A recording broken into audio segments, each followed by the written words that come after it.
Class, we'll talk a little bit how I clean my chametz in me. So, we mentioned about Paro.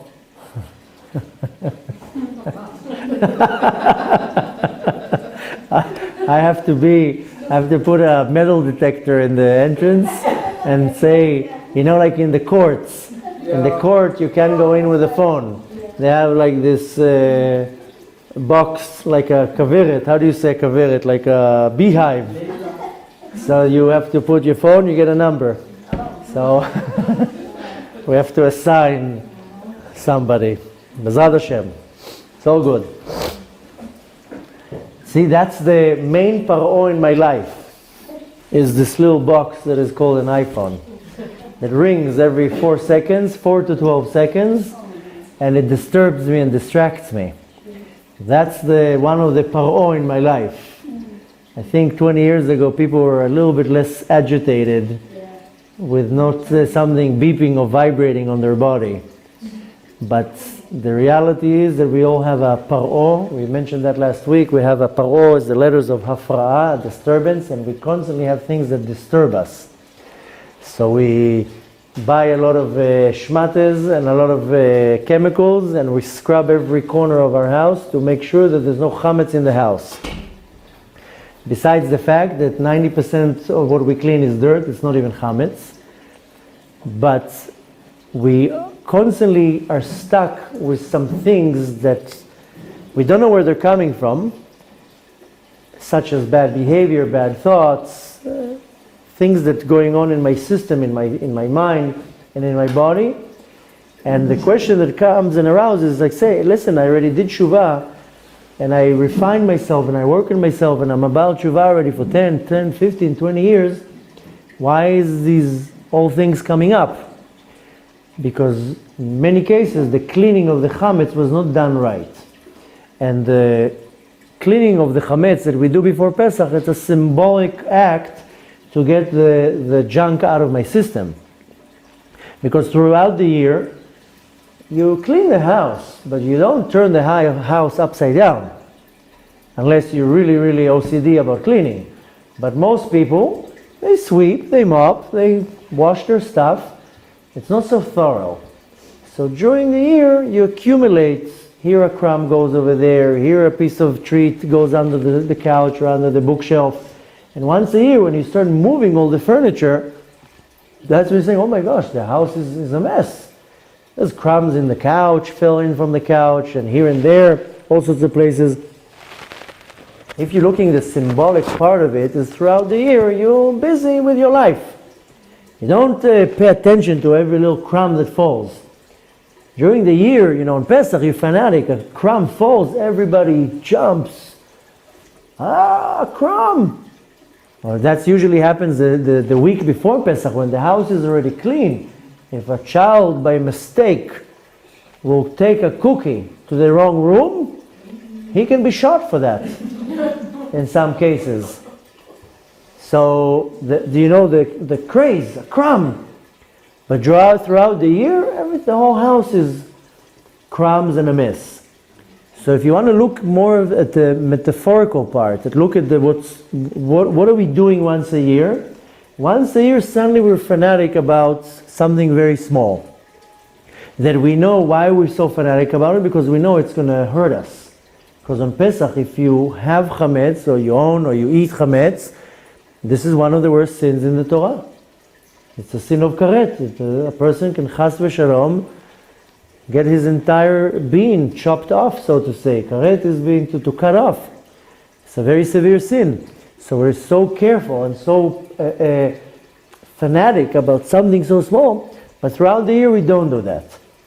So if you're looking at the metaphorical part here, is once a year I have to do a deep clean.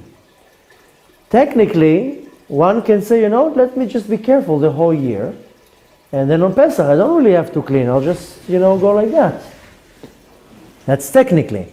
But the reality is that we have our life and we don't want to be so OCD on it. If I'm looking at it in the spiritual level, One might say, why should I once a year do Teshuvah on Yom Kippur? Let me do Teshuvah every day. Let me live my life clean, then I don't have to make so much dirt. That's hypothetically. Very few people think like that. But the reality is that throughout the year, even in the spiritual level, throughout the year I accumulate a lot of sins and a lot of dirt. And then comes Yom Kippur and I fast and I pray and I give charity or whatever I do, and that's it. And I'm hoping that it will all be washed out. But if I'm looking at the actual action that I'm doing in Pesach, is that I need to go deep and clean and scrub the stains of chametz. It's not only sweeping. If it's the countertops, I have to scrub them and then burn them and kosher them, and every little thing. I take all my clothes that I'm going to be wearing to the dry cleaning to take the chametz that is stuck in the clothes, and I have to go to a very, very fine level. Now this chametz, you can explain it as chametz is known to be my ego, my yeshut, my selfness, because something that has a lot of ego, it inflates. So any type of grain that you put some yeast in it, it will inflate, become big. But really, if you don't put the yeast, it's flat. There is an explanation. We think that we eat matzahs on Pesach because when they ran out of Mitzrayim, they didn't have time, they need quickly to do bread, and they didn't rise because they didn't have time, and they made matzahs. But that's not the entire truth. They also ate matzahs throughout the time in Mitzrayim because the Egyptians did not give them time to bake. More than that, they wanted to torture them even more, so they made them eat matzahs. It's not a nice thing to eat. In our days, maybe they make it a little bit soft, but they on purpose, the Egyptians used to give them a little bit of wheat, a little bit of yeast, on purpose, Imagine eating matzah the whole year. I mean, it's fun for 1 week. That's it. The 7th day of Pesach, you're already tired of these matzahs. The first day you get excited, wow, we're going to eat matzahs every day, it wears off. By the Shvi of Pesach, that's it, get it away from me. Give me a soft roll. So imagine doing that for years. So the matzahs we don't only eat because they didn't have time to bake bread when they ran out of Mitzrayim. They're already eating matzahs in Mitzrayim. But first, because they wanted to torture them and just give them cardboards to eat. More than that, they didn't give them free time. Okay, now take time to bake. You have 10 minutes to bake. Whatever comes out, comes out.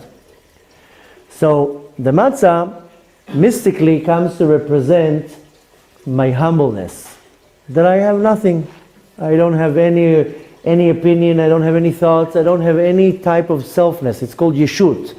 Something. I'm something. We call it an ego. And when I eat matzah, I come to oppress my ego. But that's one way of looking at it. It's one angle to look at this chametz. But the chametz that is in me is the shmutz, it's the dirt that's accumulated in me. So if I eat throughout the year and I'm sweeping and I'm mopping, 90% I get. But the little parts I don't get. They get stuck in corners, they go under cupboards, they go behind things. And then not only that, they get swallowed into things. Anything that has the flavor, that absorbed the flavor of chametz, cannot be used in Pesach. So even if I have a plate, total kosher plate, but this plate absorbed the taste of something that is chametz, that plate cannot be used in Pesach. So this is already in a very refined way. This is not a crumb. This is not a piece of bread. This is a taste of chametz. Now imagine now I have a suit that I wear on Shabbat. And on Shabbat, my kids sit on me and I have food on me. I'm just not so talented with eating and everything goes on me. Imagine I eat a chicken soup that has what's called knedarach. It's made from wheat. And it spills on me, on my suit. And I, just go like that. If the suit has still the liquid got evaporated, but the taste is still on the suit. This has chametz now. Now I'm not going to eat my suit, but I can't wear it. You have to wash it? You have to wash it. You have to wash it, you have to dry clean it, you have to get it out. So even your clothes for Pesach, I mean, why a lot of people have the custom of buying clothes for Pesach? Hey, okay, it's a Yom Tov, yallah, we're spending already thousands of dollars, we'll spend another couple hundreds on new clothes. Well, okay, it's a Yom Tov, we want to have new clothes. Some go the extra mile, they say, okay, I have to say Shechianu on Pesach. So not to have the doubt of saying Shechianu for Bracha Levatala, so I have new clothes. I have in my mind for the new clothes. But one of the many reasons we buy new clothes on Yom Tov, especially on Pesach, is because it's clean. My clothes are clean, they're not dirty with chametz. Now I'm not going to come now and take my entire wardrobe to the dry cleaner. That's I'm going to have to mortgage my house for that. So you take your coat, you take your jacket, something. But we have the custom that we have also new clothes, because okay, for the honor of Yom Tov, there's many reasons. It's not the only reason. But you want to have new clothes because they don't have the taste of chametz swallowed in it.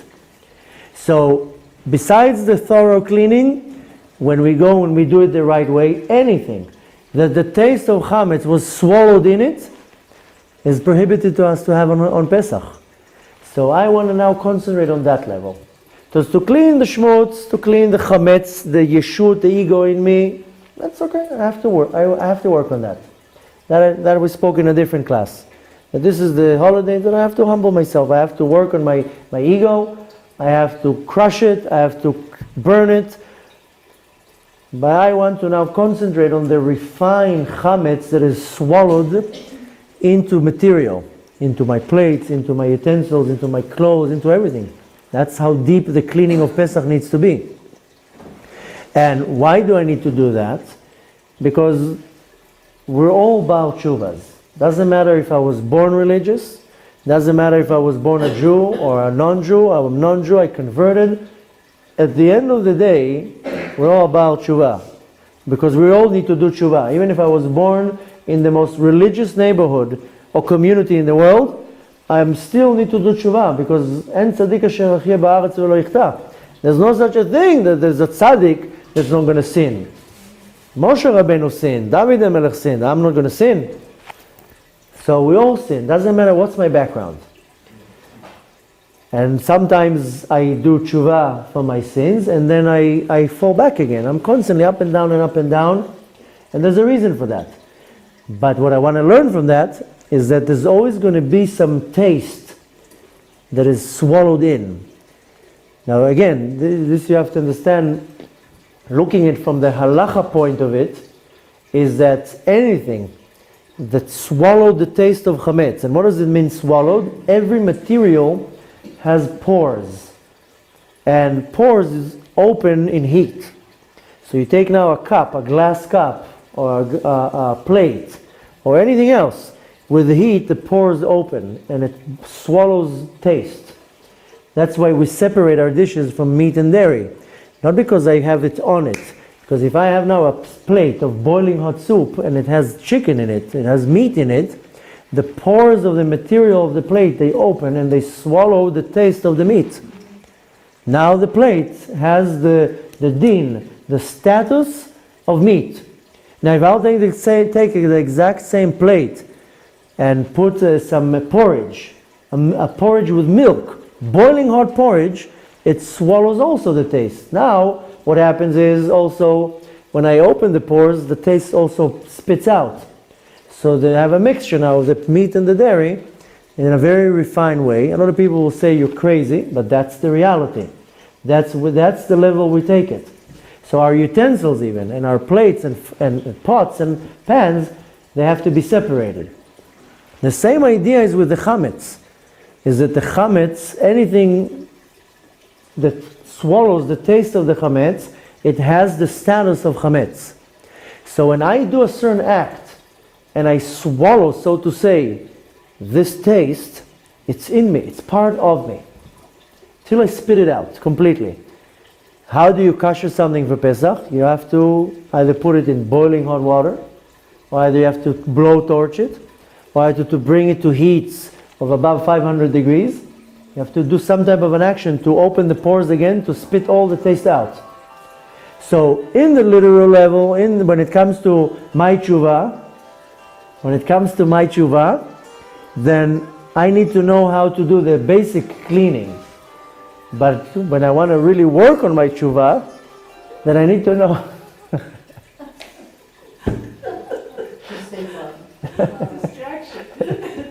Don't exercise. So the ones who just join us, they don't even know what I'm talking about, but just don't exercise. Yes. Kol Tova. And yes, we have a paro. We have paro that comes all the time to make sure that I have a good laugh. So when I do my teshuvah, there's two layers to my teshuvah. A very external layer, that's when I just sweep things around. And then I have a very deep layer of my teshuvah. The Zohar calls it Teshuvah Ila'ah and Teshuvah Tata'ah. Teshuvah Ila'ah comes from the word supreme, above, high, a high level teshuvah. Teshuvah Tata'ah is a very low level teshuvah. Most of us are holding in the level of Teshuvah Tata'ah. Low level, I just don't do what I did, and I still want to do it.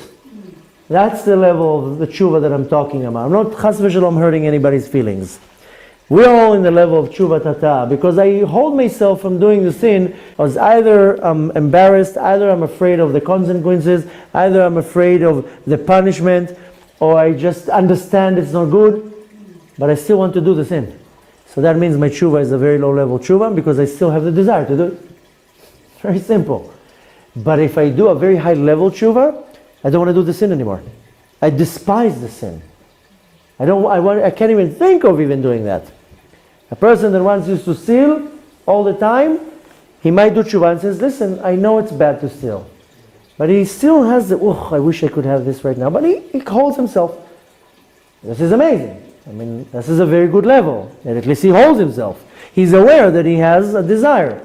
But a high level teshuvah is that he can't even fathom the thought of doing that action.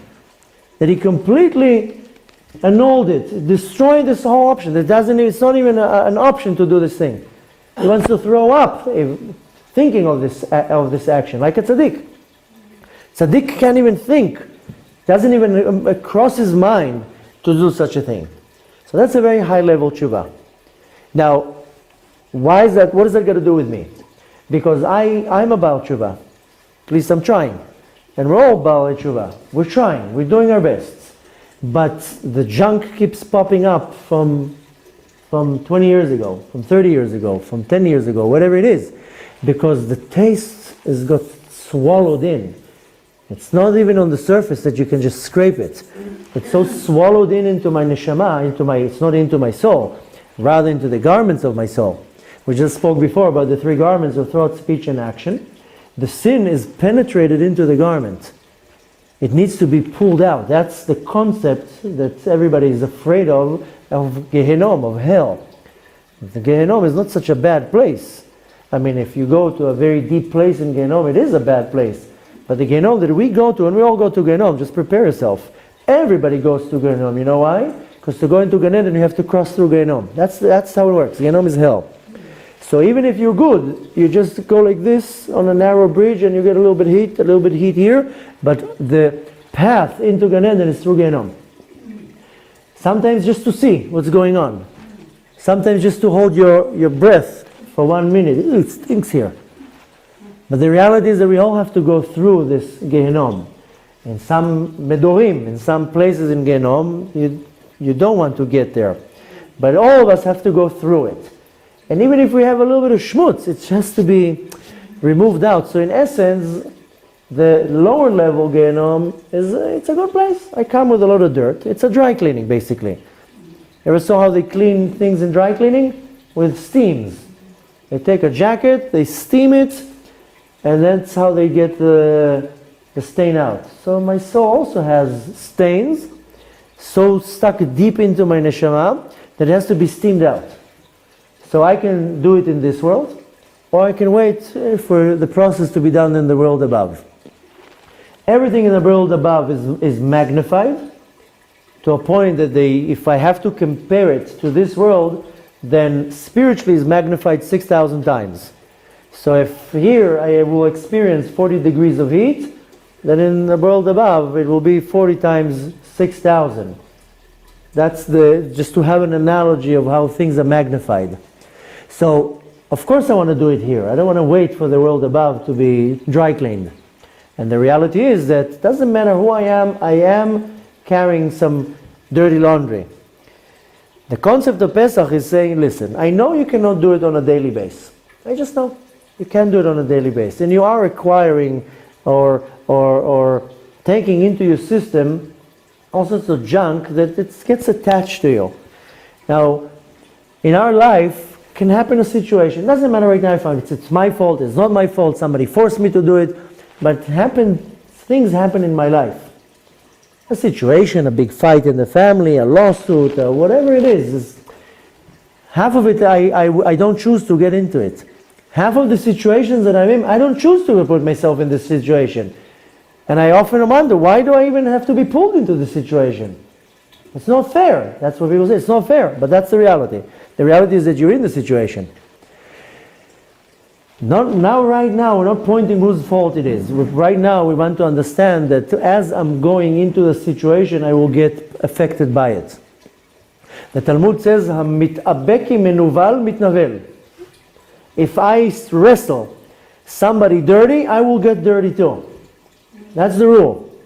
So I am pulled into situations in my life, and again, it does not matter right now if it's my fault or not my fault. But I got attached to something dirty, I became dirty. What I want to take from that is that I have baggage, so to say, that I came with me.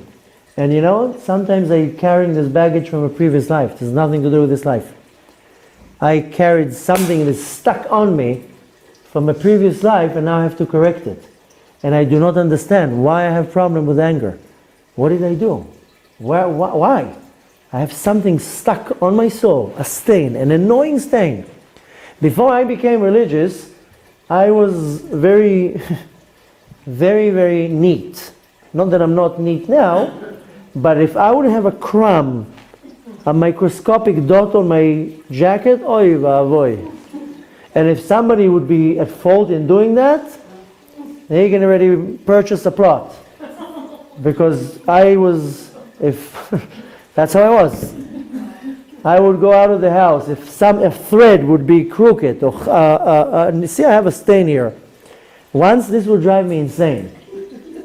Now, then I met my wife, and then my clothes started becoming very dirty. So in the beginning, I was. Now ask her. She was like, he changed so much. He's a different person. Yeah, now my clothes are dirty.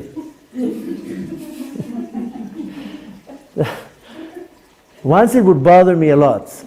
And from the first baby, I would like cover myself with rags and so it's not going to make here.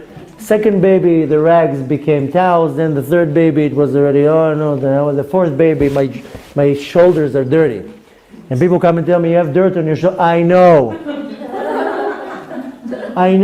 I have dirt on my shoulder. Why don't you take it off? I have 4 kids.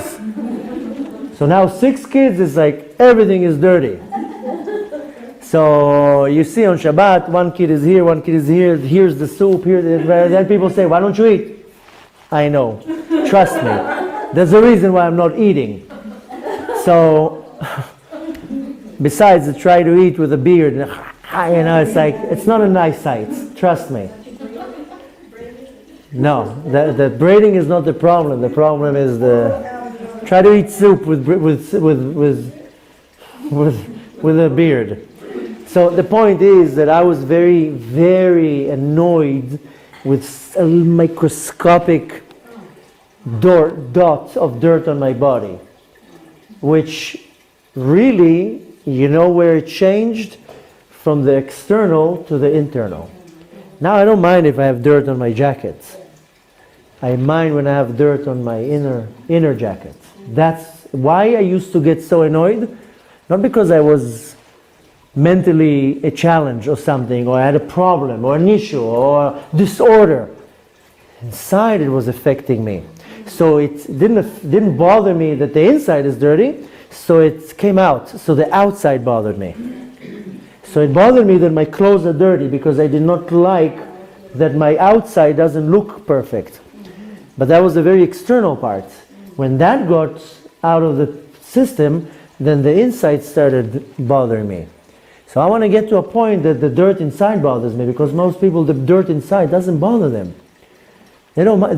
They care how the outside looks, how the hair and the everything has to be perfect. People will stand in front of the mirror for 2 hours. No, I have a hair here. I told you 2 weeks ago, one of the classes, I had hair sticking out. Nobody bothered to say. Everybody was polite. Nobody was like. My kids saw the video the next day, like, look at you, you have hair sticking out. And I'm like, embarrassing. So once I would get very embarrassed. Now I was like, okay, who cares? So a little bit of hair sticking out. So I probably made a few people laugh, and that's it, that's good. It was a good thing. That's what Hashem, a little angel came, pulled the hair out, says now probably a couple hundred people looked at the video and was laughing, that's it. A few people need to get a good laugh. But my kids had such a ball. Look at you, the hair is sticking out. Once, that would be devastating for me. Hey, I was out in public and a hair was sticking out. So the problem is in our life that we care a lot about the external part, so we're very clean on the external part, but we don't get bothered from the inside. Now, then I have dirt on the inside and it will start spitting out. And I don't understand where it's coming from. It can be anger, it can be depression, it can be not being patient, it can be judgmental, it can be all sorts of things that, like you said before, I don't want them. Where's it coming from? It's not coming from me. I already did Teshuvah. I'm a good person. Where's it coming from? So it can either come from the dirt that I accumulated 40 years ago, it can come from a previous life, it can come from a different reincarnation.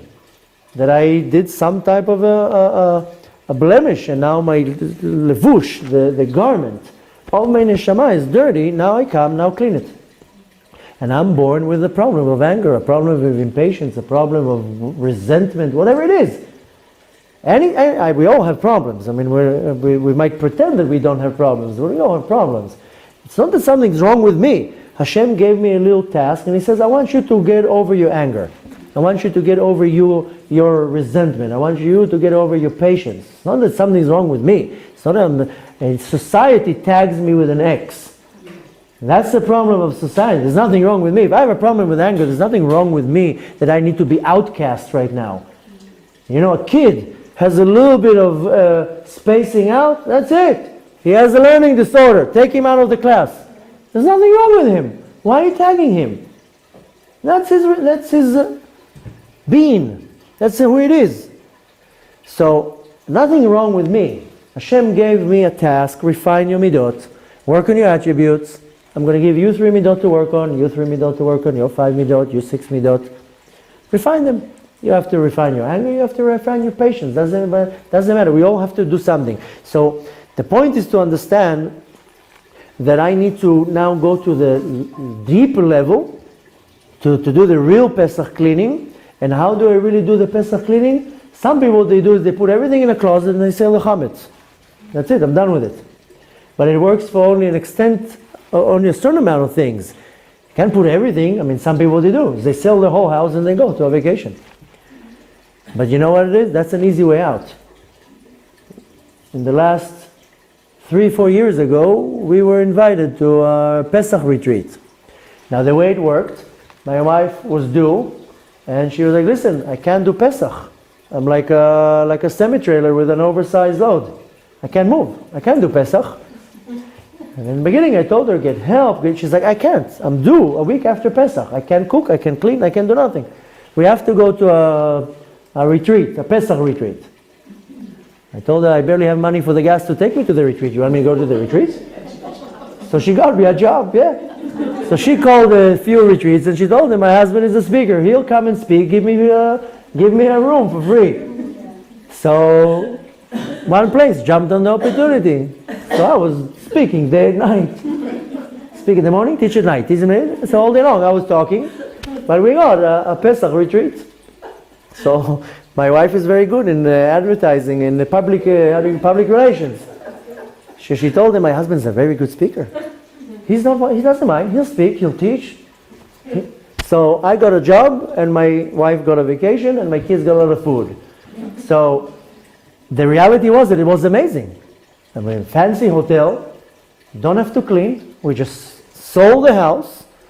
Just pack your bags, beautiful rooms, eating from morning to night.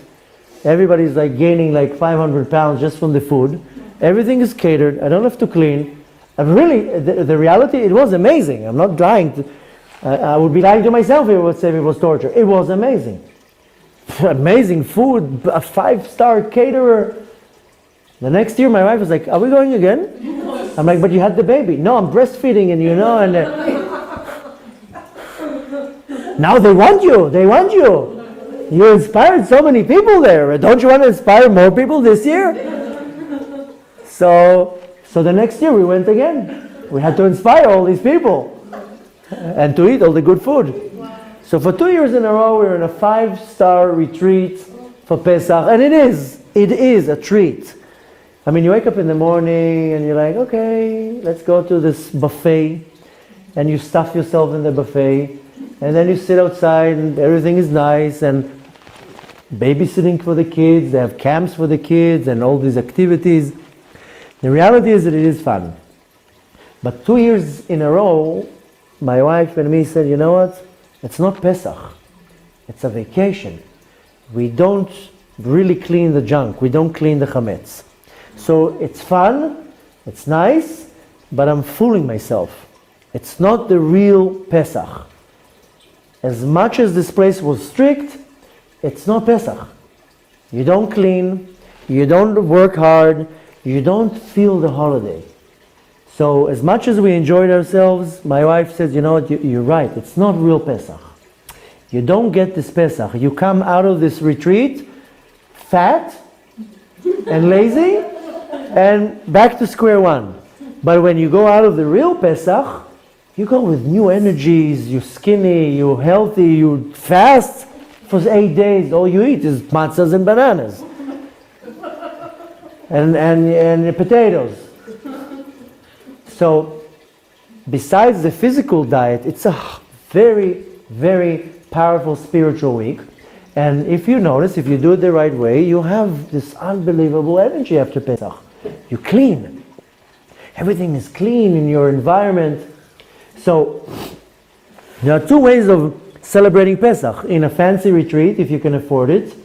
But that's the lie of Pesach. And I'm not chas v'shalom judging anyone. I know you need to go on a vacation. Some people say, I need a vacation. Fine, I'm not judging anybody.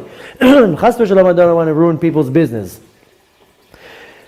I'm saying the concept. Don't take my words that I'm attacking the Pesach retreats. They need to have business. People need to have a good time. Sometimes it's better for people. I'm talking about the concept. The concept is this is the lie of Pesach. It's not the real Pesach. And when I stay at home and I really do the Pesach, that's the real cleaning. So in my life I have the same thing. That I pretend or I lie or I think that I really cleansed myself, but I don't understand where all this junk is coming up all the time. Junk, I'm talking about bad thoughts, bad behavior, anger, depression, sadness, aggression, resentment, all these things, these emotions and behavior. Why is it coming? Because the cleansing wasn't really good. I didn't really blowtorched everything. So like I told you, when you go to a retreat, you put everything in the cupboards and you sell the chametz and that's it, and you're done with it. But when you don't have that option, you have to start koshering everything. I have to now, in a few days, start koshering our kitchen. Blowtorching the oven. Up until today, I was like, why don't we buy the self-cleaning? When we came to buy the oven, it was another couple thousand shekels. No. I'll kosher the oven for an hour. Pesach comes, I'm like, why didn't I buy the self-cleaning oven? Now I have to kosher the oven. But the reality, you have to start koshering everything. The oven, the stovetops, the countertops, certain pots, certain things, you have to start koshering it. So that's the real cleaning. You have to scrub and you move and you can't sell everything and put it in a closet. Basically hiding my problems. or burying something that I did 20 years ago. I need to do some deep cleaning here. And that's the more deeper cleaning, the meaning of the deeper cleaning of Pesach. Is really, I already came to where I'm holding right now. I already invested 10, 20, 30 years of my life in this Teshuvah. I'm invested already. And I'm talking to everybody because we're all Balei Teshuvah. It doesn't matter if you were born religious. I'm invested in this thing. So much more so, if in the middle of my life I change my path and made Teshuvah, I'm already invested in this thing for 10, 20, 30 years. Let me do it the right way. I'm here playing. The other day I told somebody, we talked about the exact same thing, and I told him, but you have to think of your Olam Haba. He's like, I don't care about my Olam Haba. So I was like, so why are you doing Teshuvah? What's the Teshuvah for if you I'm invested in this thing, so why not to do it all the way? Besides the fact that in my reality, I don't like so much my reality. I don't like my anger in me. I don't like the resentment to other people in me. It's not that there's a problem with that person. Why should I resent another person? I have an issue.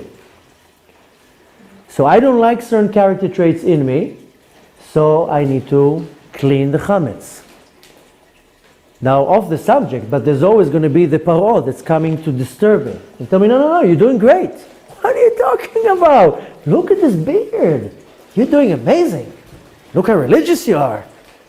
So paro is not going to come only in the form of a phone ringing. Paro is going to come in a very different ways to disturb my analysis that, wait a minute, I'm actually not doing that great. And you know what, I probably didn't pay all my debts, and I probably didn't apologize for everything that, and you know what, I didn't clean my mind so good because I still have all these bad thoughts. So always Paro is going to come to disturb me, to tell me that I'm doing a great job. But the reality is that once a month, Hashem says, okay, I know it's hard for you to do it on a daily basis, so once a month, pull out all the junk and start cleaning it real deep. So yes, when I clean the chametz, I want to lower my ego. I want to work on my self-nef, on my yeshut. Okay, that's one way of looking on it. I want to take it to the next level, and I want to look at my Pesach cleaning, is that I'm going deep to the depth of the layers of my neshama, to my garments of my neshama, and start taking out all the taste of chametz that is already so stuck in there, and get that out. And get all these fine things that I never reached, that I really never sat down to do my teshuvah on, and to really say where must be something that I didn't clean 100%. Because if I would reach to a very high level of teshuvah, I would resent all the bad things that I'm still doing. Which means that my teshuvah is not complete. A lot of people come tell me, how do I know when my teshuvah is complete? So I said, because you would like to do what you did in the past. I mean, the fact that you're holding yourself, that's amazing. It's kol hakavod. You reached a very high level. But I know many people, they say, I would wish to eat now this cheeseburger. I would never eat it. But if I had the opportunity, I would do it. If one day they would give me a free pass, I would do that. Or that I still have this desire to do certain things. If I still have the desire to do something, means my teshuvah is not 100%. The fact that I'm holding myself, you can tap on your back and say, welcome to the club, you're doing good. But the fact that I still want to do something, then means that the teshuvah is not 100%. And again, I'm not pointing a finger to chas v'shalom tell somebody you're not doing good. I'm just explaining the levels. You cannot jump right away to a high level teshuvah. But you want to strive for that. And the way to know is to know, if I still have te'avot, what's called a desire to something, means my teshuvah is not 100%, means that very deep down inside, I still have to refine another layer and pull out another stain of chametz, and I have to be honest with myself. Why do I look at it in a very external way that I have to lower my ego? Because only when I lower my ego, I'm able to look at myself and see my faults. And if I don't lower my ego, then I can't see my faults. If I'm looking at myself and I'm like, no, I'm good, then I'm not going to see where I'm bad, so I'm not going to be able to do the right teshuvah. It's very simple. So I have to lower myself, lower my ego, humble myself. That's what this matzah symbolizes. Not the humility, is the humbleness. Then I can really do teshuvah, because I know, okay, I'm not good here and I'm not good here. That's it. I'm very judgmental. I'm very impatient. I still like to do this and I still like to do that. I cannot do my real Teshuvah if I'm not humble. So Pesach is a very auspicious time, and when I take my time to scrub the floor with bleach, then I should also take my time to scrub my neshama with a spiritual bleach. And be like, let's be tachlis here. Tachlis means let's get down to the point. Where am I, hold on, I'm done in a minute. Where am I really pretending that I'm not good, but I'm pretending that I'm good, but I'm really not good? And if you're able to detect that, then you will be able to refine that. And if you can detect that, then you still have to humble yourself. How? You look in the mirror and you say to yourself, I'm not that great. I'm not that great, and B'ezrat Hashem, we'll do a class about how do you really humble yourself. But the way to really humble yourself is to look in the mirror and to say, you know what? I lie. And I still have bad thoughts, and I still curse and say Lashon Hara. And you know what? Who am I kidding? I don't feel like praying. And who am I kidding? If I had the option right now, I would do this. And you tell yourself, you don't humiliate yourself. You don't degrade yourself. You tell yourself the truth. That's why I'm constantly repeating this concept. Don't lie to yourself. Because when you lie to yourself, you're creating a reality that doesn't exist. And I need to tell myself, who am I kidding? I don't feel like going and praying right now. I'm going to pray because I don't want to be embarrassed when people are going to tell me, wait, why didn't you come to the minyan? Where were you? And I don't want to lie by saying I was sick, so I just don't feel comfortable. But who am I kidding? I don't feel like doing this right now. When you are very honest with yourself, that's really how you humble yourself. Because you're saying, who am I kidding? Why am I pretending to be better than that person? That person is much better than me. That's how I do it. When I need to humble myself, and when I had to work on myself, I would look at other people and be like, look at that person. He came 10 minutes before me to the shiur. Look at that person. He came half an hour before me to class, to the minyan. And look at that person, how they carry the Lord. I would look at other people and see, wait a minute, I'm much lower than them. I would see a certain individual in a certain situation, how they don't react, and I'd be like, wow, look how they're not reacting. Wow, I would right away explode. So when you're honest with yourself and you're able to look at yourself and you see your faults, that's how you humble yourself, because you don't think of yourself so highly. If I think that I'm perfect and I'm doing everything right, that's coming only from my ego. No, I'm good. Wow, look at this suit. Look how black this suit is. You know how religious I am? I was in shul yesterday. I'm very religious. That's an ego telling me that you were in shul yesterday, you're from. But me telling myself, you know what? I'm not that religious. I woke up late. I didn't pray yet. I put tefillin at 4 o'clock in the afternoon. I'm talking about in my terminology as a man. Because you look at men, you go to Bnei Brak, you look at men walking around the streets, I can guarantee to you, half of them didn't put tefillin yet. I'm not accusing anybody in anything. But the reality is that, it doesn't matter, they woke up late, they have a business, or a big yetzer hara. I'm telling you that as a man. You know as a woman what's your things. I can tell you that men, a lot of the men, they look very religious, they put tefillin on at 4 o'clock in the afternoon. And I'm not blaming anybody. I'm not chas v'shalom pointing a finger and saying, you are a loser. Many times in my life, I also put tefillin on at 4 o'clock in the afternoon. The yetzer hara knows how to manipulate the situation. So the point is that not to now go through a list of all the things that I'm bad at, is to know when to look at myself and admit. We talked about it the entire Shabbat, and we talked about it last week in the class about Nisan. The whole power of admitting. When you know how to humble yourself and to admit, that's how you work on yourself. That's how you humble yourself. You admit. And you're saying, who am I kidding? Am I kidding myself? That's why I mentioned before that we're all liars. So first we lie to each other, then we lie to Hashem, but the worst is we lie to ourselves. Now if I lie to myself, I will never work on myself, because I put myself in a very good place. But if I don't lie to myself, and I'm honest with myself, then I'm saying, wait a minute, now I know what I need to correct. That's it. If I know what I need to correct, then I'm able to look at myself and see the fault. That's how I humble myself, by saying, I'm not that great. If I think that I'm that great, then I tell me, I'm much greater than you. I learned 3 hours Torah, you only learned 1 hour. I know so much Torah. That's coming from an ego. A humble person will say like, I know something. I don't know anything.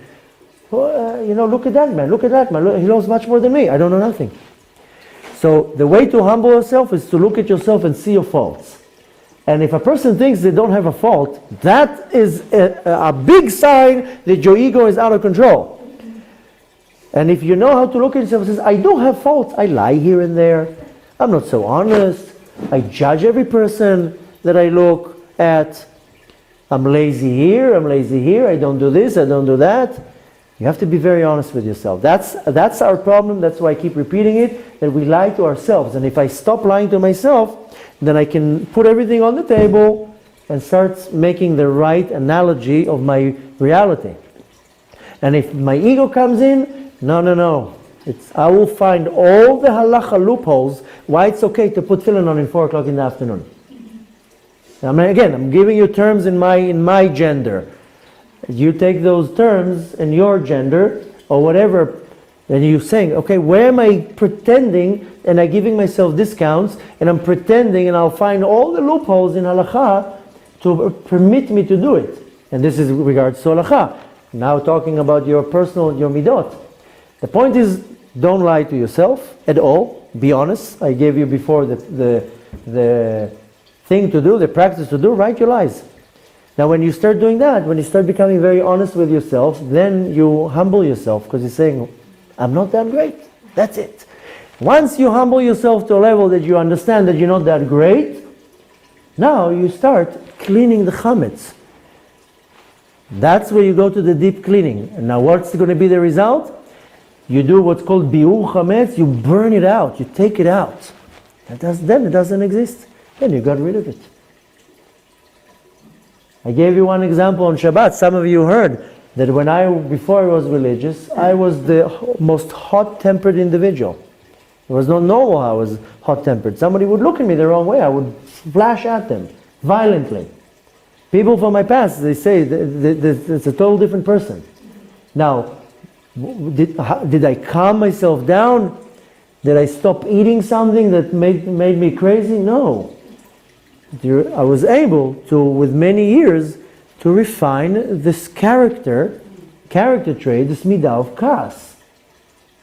So it's not that I'm Superman. You put your mind to something, you're able to refine it. To refine it from one extreme to the other. But you have to be honest. In the beginning, people would tell me, you're crazy, you're hot-headed. Me? And my reaction would be violence. Till I was able to come and say, yes, I have a problem with anger. I can't control my anger. So my hands go flying to different directions because I can't control my anger. It's not that people annoy me. I have a problem. How am I refining it? And the way to refine it is you look at yourself, and I was like, oh my gosh, I'm a disgusting person. And I would look at another person and be like, look how that person is calm. That person annoyed him, he didn't even react. And when you know how to humble yourself, you know how to correct something in your life. It's all about humility. And Hashem says, just be humble. You don't have to be a shmati. You don't have to walk like this in the street. You have to look at yourself and know that you have faults. And there's nothing wrong. We all have faults. Hashem created us with a fault. It's not my fault. Hashem created me with my fault. With this fault, I have to refine it. I can say it's not my fault. I didn't do it. So I have to refine my faults. And the only way to doing it is humbleness. And the more that I do that, that's how I clean my chametz, but the real cleaning of the chametz, not just the mopping of the floor. Is pulling the taste of the chametz out, and I can guarantee to you, you'll change yourself. You will refine yourself to a point that you get rid of the junk. You get rid of the junk that accumulated in your life for so many years, and it does affect you. People don't realize and they don't believe that this junk affects them.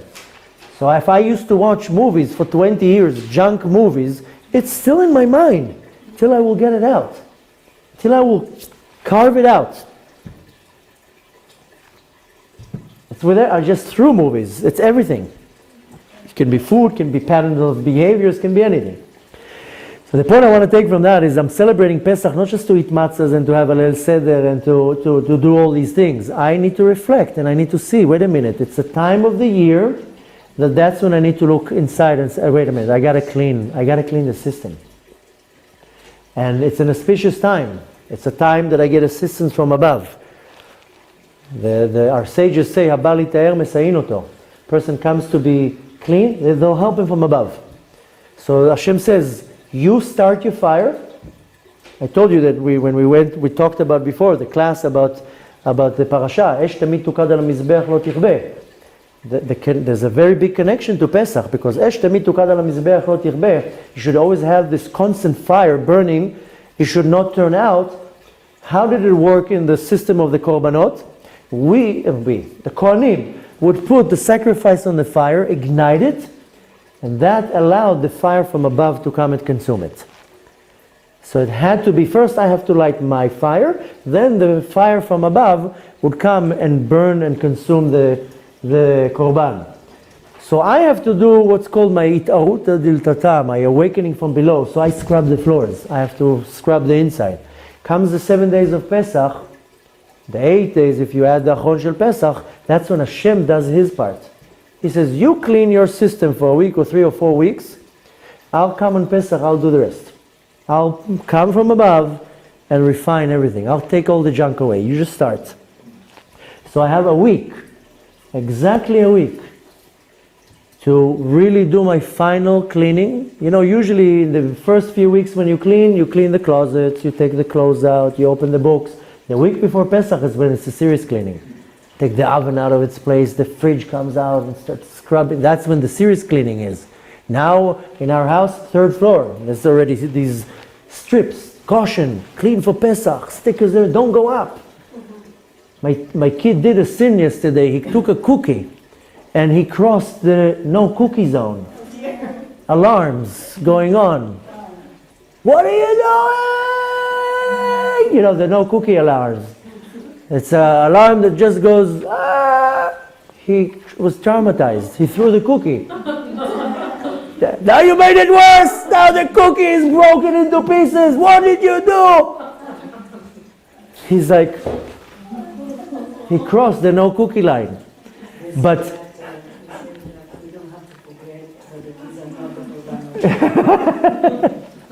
so the closer I get to Pesach, the more deep the cleaning goes. I mean, my room is already clean, but the oven that I need to kasher for 2 hours is not clean. So I have a week now to clean my deep cleaning, and don't worry, you do your ishtadlut, Hashem is going to come from above and take everything, all the junk away from us, and Bezrat Hashem, that is our Yetziat Mitzrayim. I go out of my limitation. I clean my chametz how I need to do it. Hashem says, I'll do the rest. You come to the ocean, I'll open it. You just do your cleaning, I'll already help you. That's why you know how the holiday is called?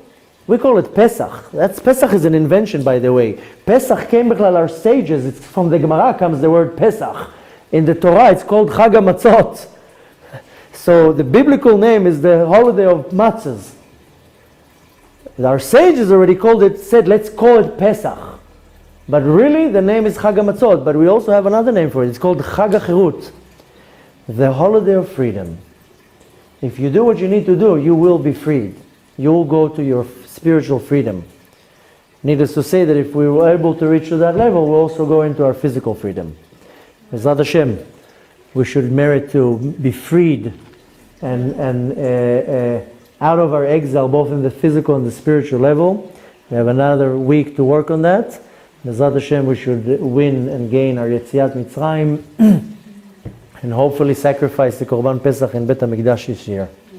Have a beautiful rest of the week and a happy and kosher Pesach.